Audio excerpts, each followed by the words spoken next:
The views and opinions expressed on this program are not necessarily those of this station, JVC Broadcasting Management, or its sponsors.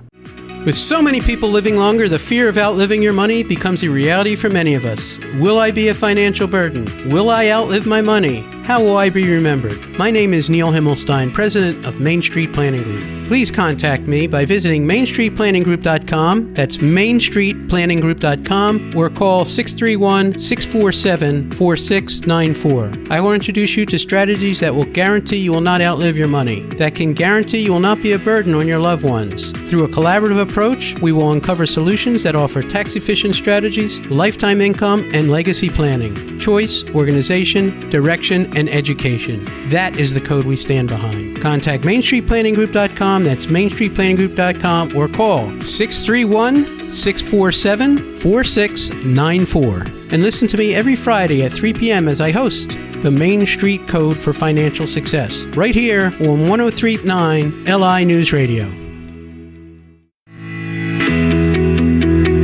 Good afternoon. Welcome to the Main Street Code for Financial Success. I'm your host, Neil Himmelstein. I'm here every Friday at 3 o'clock. And if you happen to miss an episode, you can go to my website, themainstreetcode.com, or check us out on Apple or Spotify. And we're here to help you. And when we talk about our code, we talk about choice, organization, direction, and education. And we help hundreds of advisors across the United States, whether they're insurance advisors looking for solutions and options to people's plans, and or attorneys and accountants who rely on us to make sure the product is functioning properly and everything else. And we specialize in the areas of life insurance, long-term care, disability, and annuities. And when we do our planning, we like you to have a team of people, professionals to work with. And if you don't have a team, we'll help you put one together. And today we're very fortunate to have with us Wayne Carrabus. Wayne is from Futterman Lanza, LLP. Wayne, thank you for coming today. Thanks for having me. Right. So Wayne is a recovering CPA, but his specialty is in estate planning and doing trusts and everything else. And, you know, a lot of people are, you know, they hear estate planner and they go, oh, my God, I don't have an estate. But everybody needs a plan, right? Tell us about that. Absolutely. And I think, you know, there are certain estate planning measures that every adult should have. There are things that happen once you become an adult where, for example, nobody is legally authorized to help you with things. So there are basic documents like a power of attorney or a healthcare proxy that allow a person to appoint others to help them out. That's some of the most basic estate planning documents, and then you can sort of certainly grow to the more advanced and the more complex planning as facts and circumstances dictate. Yeah, even when your kid's off to college, you know, if kids say you need a healthcare proxy because what if they get sick? I remember when I was in college, I had pneumonia, and that's a long time ago, but I know they had to call my parents or not call my parents and switch me to, you know, from Maryland to Baltimore. It was like a whole thing. And I know even dealing with my daughter, who's now 36 yesterday, with her medical things, she lives in Hawaii, and dealing with her stuff, you know, they won't even let me talk dealing with a bill or dealing with a doctor or ask questions without the proper HIPAA or anything else today, right? That's right. And that's what a lot of folks don't understand, is that, you know, putting even just the basic documents in place can make it a lot easier on your loved ones. And the motivation for planning can come from kind of both sides. You can be the person who needs the plan to put a plan in place so that your loved ones who are going to help you have an easier time helping you. And then it can also come from the helper side, saying, you know, I'm going to help you, but to make it easier for me, you should put these documents in place. Right. And the biggest thing today is what we call intergenerational planning. And you just hit on it. Our family members and us, we're all torn. You know, we talk a lot about being in this sandwich generation. What is that? You know, You're familiar with that, right? Yep. What does that mean? Well, it means that you're looking up and you're looking down. You have older folks, parents that need taken care of, and then you have the children underneath as well that need care. So it's a lot of attention that is required, and some folks just don't have all the attention to give, and it makes it very difficult. Yeah, it's very stressful. So a lot of what we do is in the area of long-term care planning. And I like to work in a team with attorneys because it's not just a legal thing. There's solutions. Legal is part of it. And why do you have to have this planning? It's very important because for a number of reasons. You can elaborate a little bit, and I can go into it. And I also want to hit on Alzheimer's and stuff too, because that's very relevant. So, yeah. I mean, the planning covers many different things, and when you talk about a long-term plan, there are many different things to consider. There's the cost, there's the type of care, the environment in which the care is being administered. And so, whether it's a long-term care plan or whether it's, a private pay situation, or whether, an application for Medicaid, one of the Medicaid programs is appropriate, it's really about accomplishing what you want to accomplish, having your loved one cared for, appropriately, and then there's also other things that we do, as far as trying to protect the home and other assets, so that perhaps all of the resources don't go to paying for the care. See, the biggest thing that happens is, and so many of us live in crisis mode. We the house is on fire. I hope we have fire insurance, right? Or I got a call yesterday from a rep who said, my mom bought a long-term care policy. She just fell and broke her pelvis. And what do I do? When do I call the long-term care? All these questions come up. All of a sudden, it's crisis mode, even though this guy's a financial planner. And you'd think, he's calling me up, which is okay. I mean, I can give, I give great advice. I mean, that's why he's calling me. What do I do? When do I start my claim? How do I do my claim? Does it cover this? Does it not cover this? These are things that, because of our experience, joint experience, we know there's going to be problems. And it's interesting because there's two statistics that I like to talk about that people don't realize, and maybe they realize it now, but over 70% of people over the age of 65, and many much younger, will need some sort of care, either in their home or something, and the odds are amazing, and they're going up, and they continually go up. They're going to need care because of either physical or mental incapacity. And quite truthfully, the trend has been mental incapacity is the largest cause of at least long-term care claims. Over 50% of long-term care claims are due to mental incapacity. People forgetting things and getting into dementia and Alzheimer's. And when they started long-term care insurance, they started 30 years ago thinking that, it's only going to last 2 or 3 years. But the issue is, Alzheimer's is like a 14-year process by average, right? I mean, you have a lot of experience with Alzheimer's. That's right. So thinking these things well in advance, before there's a problem, before your house is on fire, is so important in doing the planning. Absolutely. And talking about capacity, any plan is to prepare for something in the future. An estate plan prepares for things like, need of long-term care and incapacity. And again, going back to the very basic documents, we as attorneys and any other advisor that you might have can come up with the best plan possible, knowing the laws and all the options. But if you don't have somebody who is legally authorized to execute the plan, a power of attorney agent, for example, those make for the toughest cases that we see, because like I said, we know the laws, we know how to do things and get things done, but if there is nobody authorized sufficiently to take care of those things, right, it really puts the family in a hard spot. That's a great point. Not only that, but things change, right? Right. The laws change. Mm-hmm. Family members change. Mm-hmm. People die. people have babies, people get divorced, Right. and in change. And if you don't update your plans on a regular basis, Right. Having a plan is great, but having a revisited plan and having all the right folks involved is even more important. Because if you have a power of attorney and the power of attorney agents are no longer with us, it's as if you don't have one. absolutely. So you're listening to the Main Street Code Finance. Says, Wayne, if someone wants to get a hold of you, what's the best way to reach you? You can call the office, Futterman Lanza. The number is 631-665-7400. And they have office locations in Smithtown, Garden City, and I operate out of the Bayshore office. Fantastic. And if you want to reach me, 631-647-4694, and we'll be right back after a commercial.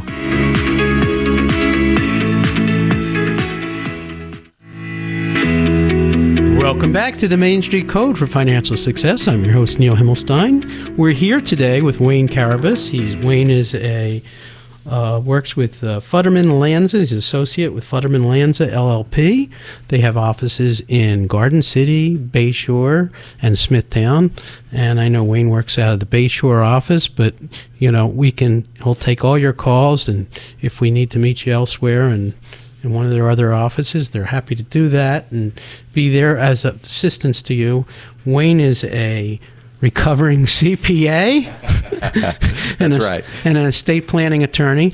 And what made you go into being a estate planning attorney and all that? What was your motivation? On a personal level, my essentially all of my grandparents suffered from some form of dementia and needed long-term care. And it was actually my grandmother needed some help, and my parents were put in contact with Aaron Futterman, who's the founding partner at the firm. He got my grandmother on Medicaid and helped my parents out taking care of her, and that sort of inspired me down the path that I went down. Oh, interesting! Really, Mm-hmm. That's really a great story. Yeah, it was actually my parents' accountant referred them to This Aaron. was after you were in law school, or This is when I was in college. Oh, okay. Undergraduate, yes. Interesting. Yes. Yep. That's great. Yep. So that you found your path because of your family, which is nice. They needed help, and their accountant referred them to Aaron Futterman, and the rest is history. That's right. fantastic. That's right. No, that's great. So what made you not want to continue on the CPA path? Or so? I actually had the idea of being an attorney concurrently with being an accountant, so I wanted to get my CPA license and have that background. But ultimately, law was always the goal. Right. That's excellent. So there's two things as we go in life that definitely affect our financial well-being. And, everybody has a fear of outliving their income. Am I going to have enough? And especially now we're living longer and longer. We have some product solutions for that. Annuities that can pay you forever. And then we also have legal solutions, but there's two things that they always say that are going to happen. There's really three things that can happen to you from now till you're gone. One, it could happen, you could become disabled. It's a big issue. What do I do for income? Very important. Secondly, you might need long-term care. You might need help. Health insurance doesn't cover it. You can't rely on Medicaid to cover it necessarily, especially now with the political environment. It's insane. They may cut Medicaid, and they may cut people that come to your house, or if they may say, oh, you have to go to a nursing home, and we're going to send you 50 miles away to someplace in a dark hole. We don't know that. So that's an uncertain thing. So we like to plan for these things. And then the final thing that can happen is, taxes are all along the way. That's why the CPA is so important in trying to save you tax-wise. And also after your demise, there could be taxes, and death is the other concern. So there's really four major concerns. If I put it right, taxes, it's always a concern. Disability, big concern. Dying is a concern. Is everything going to go the right places? And long-term care is a big concern because people are living longer and longer and longer, and I'd say most people are not prepared. I would say 3% of all the people we know that we're doing estate planning with don't even have long-term care insurance, where it's too late to get it. And when you know there's a 70% chance that your house is going to go on fire, you'd insure it. But people don't insure themselves and protect themselves. I think one of the biggest problems with long-term care is people think it's expensive, right? Would you say that's...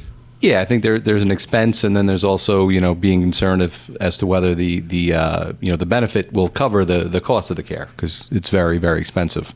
Right. For a nursing home, for example, we have some clients that are in facilities. I would say, I think the highest one that I've heard of is $22,000 a month, which is a very big monthly bill to wrap your arms around. Yeah, it's both a financial strain. And it's an emotional strain on the family, of course, because if you have to travel and take care and, I mean, everybody's got a story. You have a story with your grandparents. I got a story with my parent. Everybody has a story. Everybody has a situation. And it affects the caregiver as much as the person needing care. Yeah, absolutely. I think one of the things people don't realize is that the toll that caring for somebody takes. I have plenty of clients who, one of the spouses is quote unquote well and taking care of the other spouse, and the well spouse ends up worse off than the that's what happened with my parents. Right, and that's why getting the help sooner rather than later, having the plan in place and having folks in to help and support is essential. Otherwise, instead of having one parent that's in trouble, you're going to have two. Right. And you do some work with Alzheimer's or some kind of group or something? Yeah, the Alzheimer's Disease Resource Center. Okay.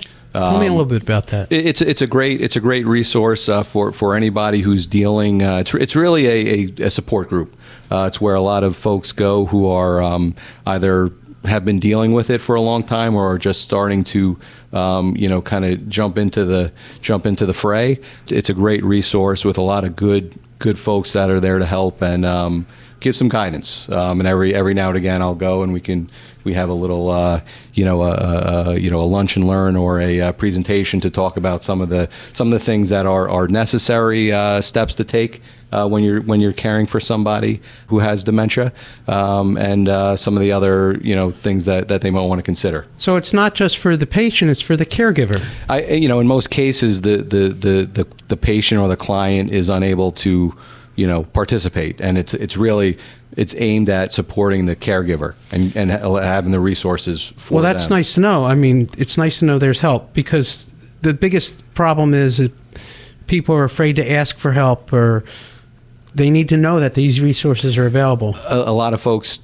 will be in denial about this when they see the signs. They sort of kind of shut them out and kind of plug along as they have been, and sometimes it's just too late, once they fully realize what's going on. And well, it's not just denial. It's you get used to the way somebody is, and it could be a gradual process.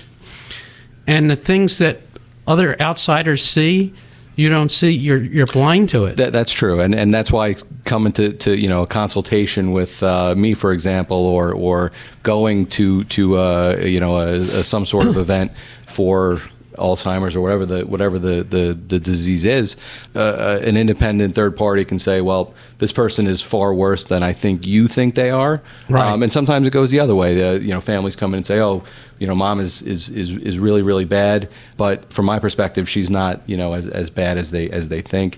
And then it's time to lay out the options, whether they can have the capacity to sign and start the planning process then, if they haven't done any planning to that point. Now, what are some of the signs that people can look for in others? Like if you see what are some of the signs that you think? The big ones, missing paying bills and things. Some of the kids will come in and say, Dad never owed any money to anybody. He was always paying his bills on time, and now there's just a stack of unopened mail, in the living room, or things that are were very customary being overlooked or neglected. Things like hygiene and things like eating. Those things may fall by the wayside when somebody starts to slip a little bit mentally. Right. Yeah. These are big signs, big warning signs. It's funny. I've been in homes and I need to get some documentation for an annuity or something, and I'll ask for somebody's ID or their social security number. They don't know it off the top of their head, and they go looking for their card, and I know immediately there's an issue. Yeah. And I've seen that multiple times, or there's tests and whatnot. You may not see it. Right. With a loved one. So, great information. Wayne's a great guy to work with. You want to work with a team. You want to plan with a team. Wayne, how do they get a hold of you once again? You can call Futterman Lanza at 631-665-7400. That is our office number in Bayshore. You can also look us up on the internet. Well, thank you so much for coming today. And you've been listening to the Main Street Code for Financial Success. If you want to get a hold of me, 631-647-4694. Have a wonderful Valentine's Day, everyone. Thank you. The views and opinions expressed on this program are not necessarily those of this station, JVC Broadcasting Management, or its sponsors.